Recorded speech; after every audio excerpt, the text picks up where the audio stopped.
We believe survivors, they're chanting. That was Senator Ted Cruz and his wife Heidi being forced out of a Washington restaurant by left-wing activists.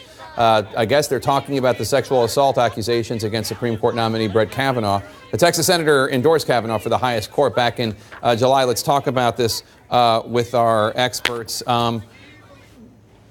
I mean, this now happens. We've seen it with the Department of Homeland Security Secretary Kirstjen Nielsen. There have been other incidents with Sarah Sanders, Stephen Miller, et cetera. Yeah, I think most people look at that and say that's awful. I mean, you look at the polls going into the midterms and you kind of wonder how Republicans are doing so well in spite of everything. It's stuff like that. The protests that have been happening in Capitol, how many people have been arrested in the last 6 months? Hundreds and hundreds. Most reasonable people, even if you don't like Republicans right now, are not down with those kind of tactics. And so if Democrats want to do well going ahead, you've got to find a way to draw a line, because reasonable people will never get on board with a movement that does things like that. What do you think? I mean, there are a lot of, I can't speak for these activists, but I think a lot of them would say what the Trump administration is doing, what Republicans are doing is intolerable, and this is civil disobedience. Right. Well, I mean, I think there's a difference between just protesting and then this kind of stuff. And so I would just ask them, what do they hope to accomplish with it? So, okay, they feel that way, that's legitimate, and they want to do something to change things. I don't see how this helps them change anything. I think it actually makes somebody who almost never seems sympathetic, Ted Cruz. Seems sympathetic, because it just isn't. And it's also, you have to think about the other people. This is a fancy restaurant who are there trying to have a meal, and you're disrupting people. So I think, I don't know, you could protest him as he leaves, right? I mean, it's like, there's other things you could do rather than actually making it impossible for the person to. But there are many levels of the movement.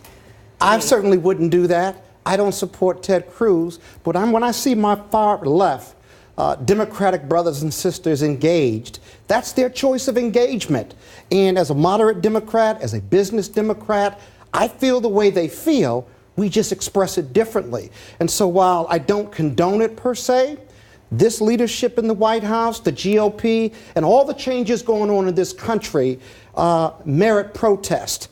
And how they protest, who they protest, is up to them, because they got a First Amendment right to do it, like all of us in this country. I want to bring in a quote from Brian Fallon, the Democratic activist who is running the campaign against Judge Kavanaugh, because you alluded to it earlier. It was in the New York Times, and he says, quote, "Democrats would have the leverage after the midterms to force Trump to choose a moderate caretaker-style nominee, or else could keep the seat open entirely for 2 more years." The strategy being delay this vote until the midterms. Hopefully Democrats retake the House and Senate, in his view, and then we can either get a less conservative nominee, or maybe even just keep the seat open. You reacted to that on Twitter. I wanted to give you a chance here to do it as well. Yeah, no, I mean, this is where the conservative base is absolutely apoplectic. And it's not just Brian Fallon. We've had Senator Corona on your program and others discuss a very similar strategy, which basically it all comes back to retribution for what they see as a poor handling of Merrick Garland, right? And that's fine. Again? Merrick Garland. Yeah, exactly. The fact that you're bringing it up, I think, underscores the point, right? We have now accused, as a Judiciary Committee, is going to be dealing with the accusation of sexual assault against the nominee, which is a very extremely serious thing to have at this level in politics. And to just sort of brush it aside as, well, Merrick Garland. That's not what he was doing. No, that's not exactly what he was doing. That's what McConnell's doing. Yeah, but I think, I think it's a fair thing to complain about that story, and I don't think that was helpful. I don't quite know why Brian Fallon did that, because it sounded like, I know this is not what Brian meant, but it sounded like, oh, we found some people and they made this accusation, and we're now gonna, we have this big plot that we're carrying out. When in fact it's more, I think what he was saying is they're taking advantage of an opportunity, which is now it looks like Kavanaugh's seat could be in jeopardy. And of course, they're trying to figure out how they can try to get the seat back that they feel was stolen from them. And Scott, let me show you some numbers, because I want you to take a look at this Gallup poll. 45% of Americans say they have a favorable view of the Republican Party. Democrats at 44%. That's the highest favorable view for the Republican Party since 2011. President Trump's poll numbers have been underwater, to say it nicely. What do you see going on here? Do you think this is a reaction to the protesters, a reaction to Democratic strategy? No. What do you think it is? No, I think that's a snapshot in time. The Democrats have stayed at 44%. The Republicans in that poll have gone up by 9%. When the poll was taken, you've got the Kavanaugh nomination, which is very, very important to the GOP. The GOP, surprisingly, 81% support this president.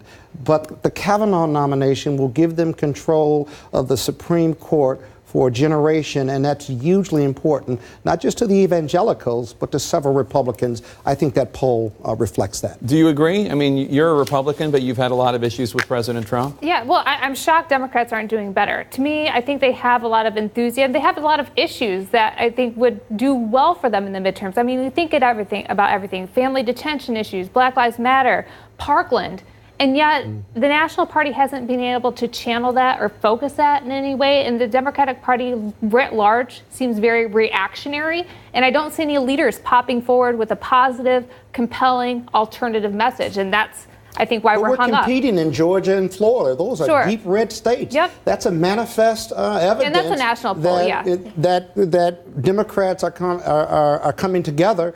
You know, every race is different at the state level, and so but when you get a numbers like what we see, when you get numbers in Georgia and Florida, where you have a woman candidate, African American male candidate, and they're competing and have a shot, that's important.